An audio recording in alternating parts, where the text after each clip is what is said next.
Hola, ¿qué tal amigos de Frontera Informativa y de Librero de Mike? Nuevamente con el gusto de compartir espacio con un gran amigo, un escritor al que admiro mucho y sin tanto preámbulo, vamos a hablar de un libro de poemas. Carlos Bortoni, buenos días. Buenos días, Mike. Muchas gracias. ¿Cómo estás? Muy bien, ¿y tú? Todo bien, señor. Gracias. Híjoles, hay tantas cosas que quisiera preguntarte y hoy estamos batallando con la tecnología, pero entonces, primeramente, Polvo es un libro de poemas con una estructura muy particular. Eh, Platícanos un poco de este ejercicio de ir podando los textos. Pues mira, realmente tengo un tema con la poesía en general. Soy un mal lector de poesía. Me cuesta mucho trabajo y en el proceso de escribir Polvo me di cuenta que quizá este dificultad que tengo yo con la poesía no es exclusiva. De hecho, por eso cada vez se publica más narrativa y menos poesía en el mundo, y tiene que ver con, con el papel de la poesía, las posibilidades de la poesía en contraste con las posibilidades de la narrativa. La narrativa alimenta el campo de lo simbólico, el campo de lo imaginario y construye sentido. Nos permite darle sentido a nuestro día a día. La poesía, por el contrario, pone de frente al sujeto frente a lo real, frente a lo brutal, frente al abismo, incluso si es Jaime Sabines, incluso si es el poema más melancólico o empalagoso que puedas imaginar, te pone de frente al abismo y nunca es cómodo estar frente al abismo. En ese sentido, la idea de escribir polvo parte de esta metodología entre dadaísta y surrealista de el tachar un texto, ¿no? Entonces, para escribir polvo, lo que hice yo fue tomar una novela y empezar a borrar palabras, una novela impresa, una novela editada, una novela publicada por un gran sello editorial de esta basura que abunda en las mesas de novedades, y empecé a tomar sus palabras y a tachar lo que sobraba, que lo que sobra en esas novelas de 300, 400 páginas es prácticamente el 90%, el 99%. Entonces, buscaba una palabra que me hiciera eco de alguna forma y después buscaba palabras que de alguna u otra manera se concatenaran con esa primera palabra. Y la palabra podía estar al principio, al final o a la mitad de la página. Traté siempre de reducir a la página y cada página construir un poema con ella. A veces lo logré, o en la mayoría de los casos lo logré, en otras tuve que tomar 2 páginas para construir un poema, pero como dices tú, fui podando la página impresa, fui tachando, fui dejando palabras que construyeran una nueva realidad frente a la cual, como lector, me sintiera más cómodo yo que frente a ese libro que, insisto, era literatura de mesa de novedad y que al mismo tiempo generara un nuevo texto, Mike. Entonces, empezó como un experimento, empezó como un juego para rescatar un libro que realmente había sido bastante malo y terminó convirtiéndose en un libro de poemas. Ok, fíjate, no había considerado esto, pero también es una especie de blackout poetry o algo así. Es un blackout Sí, textual, señor, tal cual. ok, sí, sí, sí. Yo tengo la enorme fortuna, Carlos, de haber trabajado contigo este tipo de entrevistas antes y te agradezco la confianza de siempre de, hey, mano, voy a sacar esto. Y realmente fue muy emocionante para mí, porque aparte lo hiciste en un tiempo muy breve, pero sí quisiera que nos hablaras un poco de los temas que abordas, porque, ¿sabes? Sí puedo concatenar los poemas de este ejemplar, o sea, sí puedo conectar, mejor dicho, Uh con -huh. tu novela anterior, sí lo puedo conectar con la anterior a esta, la de dar las gracias no es suficiente también, o sea, como que tienes esta pues, característica de hablar de la soledad, de la sobreexplotación laboral que es inevitable cuando eres un profesionista en este país, ¿no? Entonces, háblanos un poco de las temáticas que abordas en Polvo. Buenísimo. Sí, a ver, al final creo que el artista, el escritor en general, se sobrevalora en demasía. El, lo que el mundo llama la persona creativa tiende a adornarse de más a sí mismo. Para mí la creatividad no es otra cosa más que las obsesiones con las que uno convive en su día a día, ¿no? Son temáticas, son taras, como dirían los traductores de Cioran, de las que uno no consigue desprenderse. Por más que uno quiera, Mike, a uno siempre le obsesiona lo mismo y pasan los años y uno sigue obsesionado por lo mismo y uno sigue leyendo al mundo desde sus obsesiones. El problema y lo que el mundo llama un ser creativo es una persona que no consigue separar sus obsesiones de la vida cotidiana, que encuentra arrancas el coche y estás pensando en la explotación laboral, te subes al metro y estás pensando en la masificación, en fin, no te puedes deshacer de eso, por más que lo intentes, incluso cuando tratas de hacer un texto distinto. Y Polvo es muestra de eso, porque Polvo apela, o más bien la forma de escribir Polvo, apela mucho al inconsciente, apela mucho a qué palabras captura mi vista en un primer golpe de página, con qué palabras me identifico y a partir de ahí cómo construyo un poema. Y termino a partir de este método altamente subjetivo e inconsciente, termino escribiendo un libro que habla de lo mismo que hablan todos mis libros, ¿no? Habla de esta idea de la resignación inconforme, de habitar un mundo en el cual no quiero adherirme, en el cual no quiero participar y al mismo tiempo en el cual soy consciente que no puedo hacer gran cosa para cambiarlo, que ni siquiera renunciando por completo al mundo consigo tener un impacto que me permita modificar aquello que me molesta.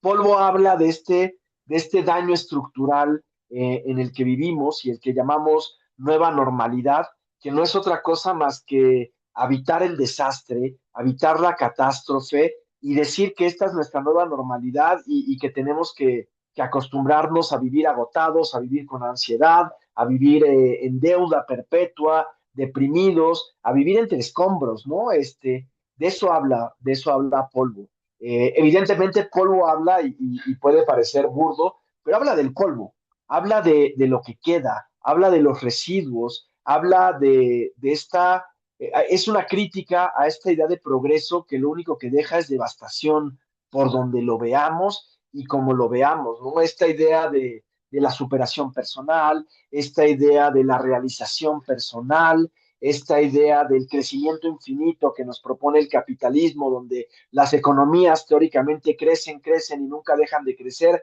cosa que es completamente absurdo en cualquier sistema o en la naturaleza misma.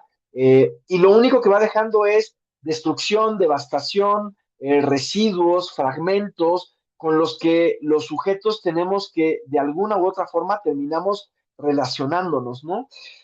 Pero Polvo también habla, Mike, perdón, de persistir, y no quiero que se entienda aquí persistir como resiliencia. No es ser fuerte y pase lo que pase, yo me voy a bajar y voy a seguir luchando. Es más una persistencia eh, como la de Esperando a Godot en Beckett, como la de esta frase famosa de Beckett, ¿no? Eh, al final del día estás en el planeta Tierra y no hay cura para eso, ¿no?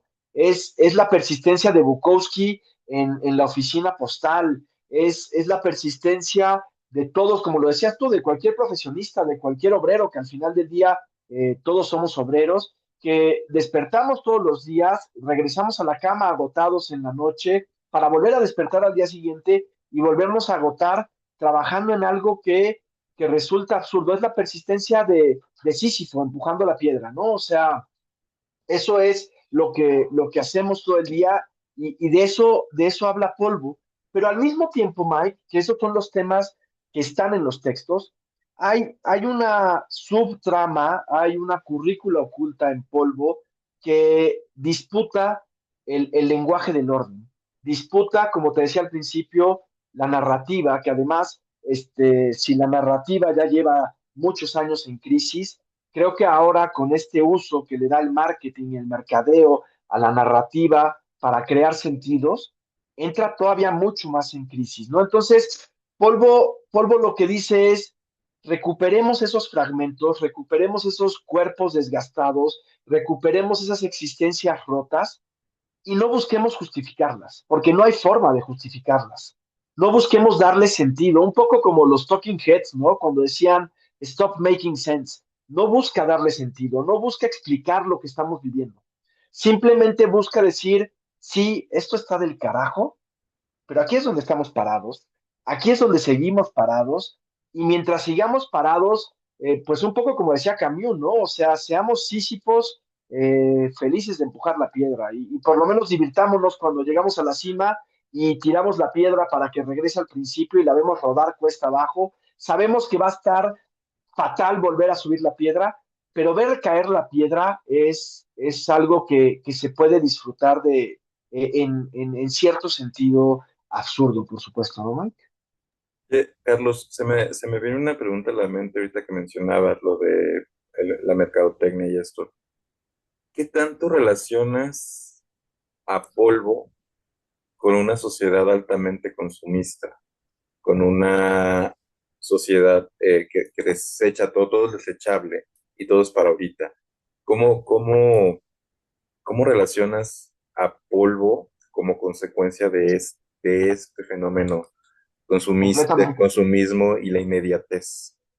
Completamente, o sea, polvo, a ver, ¿qué genera el consumismo y la inmediatez? Genera toneladas de basura que termina pudriéndose, termina convirtiéndose en polvo, genera micropartículas de plástico que terminamos comiendo cuando comemos pescado. Es decir, vivir en una sociedad de supermercado, lo único que genera son, como lo acabas de decir tú, desechos.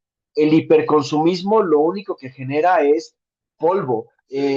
Fijémonos simplemente en nuestro librero, fijémonos en cualquier estante, en cualquier mueble que tengamos en nuestras casas, se llenan de polvo, inevitablemente, ¿no? O sea, vivimos sacudiéndonos el polvo, vivimos viendo cómo el polvo se levanta y se asienta, y es parte de una dinámica de sobreproducción, de hiperconsumo y como decías tú, de una dinámica donde todo es desechable y donde los materiales que consumimos no se reincorporan al entorno, ¿no? Porque el plástico, por más que lo pulvericemos, o los libros que terminan en las guillotinas de desecho de las bibliotecas, perdón, de las editoriales, no se reincorporan al pasto, a la tierra, se convierte en una capa extra, ¿no? Hasta en el espacio hay basura humana, ¿no? Entonces, eh, polvo es eso, Mike, como bien dices tú, es hablar de este mundo que lo único que genera es más desechos día con día, ¿no? Estas toneladas de basura con la de ropa, de esta moda express con la que la gente se viste y se desviste, ¿no? Y cada semana hay una nueva tendencia, lo cual lo único que hace es acrecentar el absurdo, ¿no? Correcto, Carlos. Y otra cosa, bueno, te voy a sacar un poco de esta reflexión, porque Sí, también señor. algo que me llamó mucho la atención es la forma de los poemas, la estructura de los poemas, pues. Este, te comentaba, bueno, lo comenté en un texto que escribí sobre tu libro, que me recuerda de inicio, la sola idea me recordó los poemínimos de Efraín Ujú. Huerta, ¿no? Que son más bien son textos aforísticos, y algunos de los poemas que vamos a encontrar en Polvo tienen esta función aforística, son tajantes,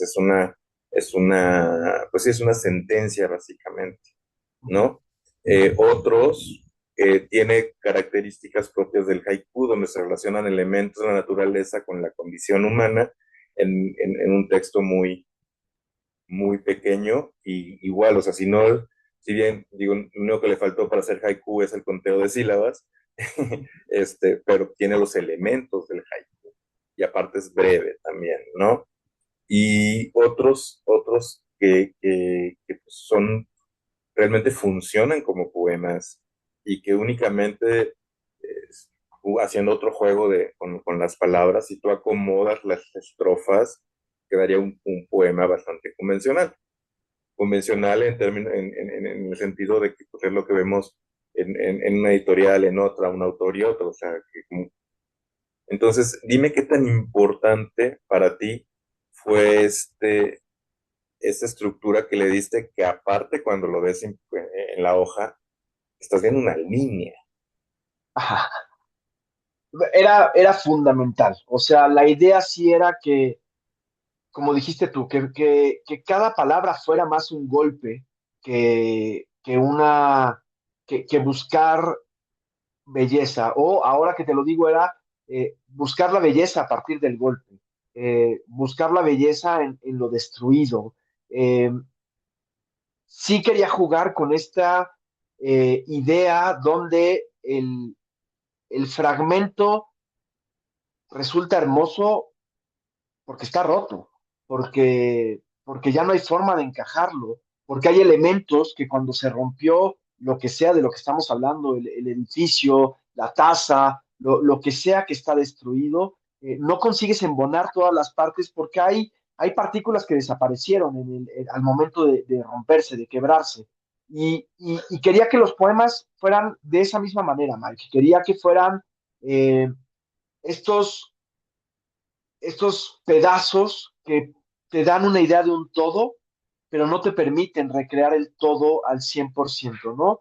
Y me gusta visualmente lo que dices tú, me gusta mucho, que sea una línea, que la estructura sea mínima y que puedas capturar esa esencia sin poderla explicar, ¿no? Un poco como esta idea de San Agustín del tiempo, ¿no? O sea, tengo clarísimo de qué habla el poema, pero no lo puedo explicar.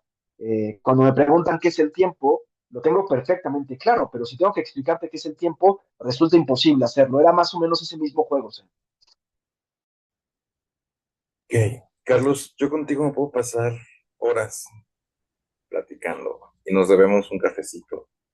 Sin embargo, te comenté que tengo ciertos problemas técnicos en este momento. Entonces, dos últimas cosas que quisiera abordar contigo. Primero, si tienes alguna presentación programada en estos días para el libro.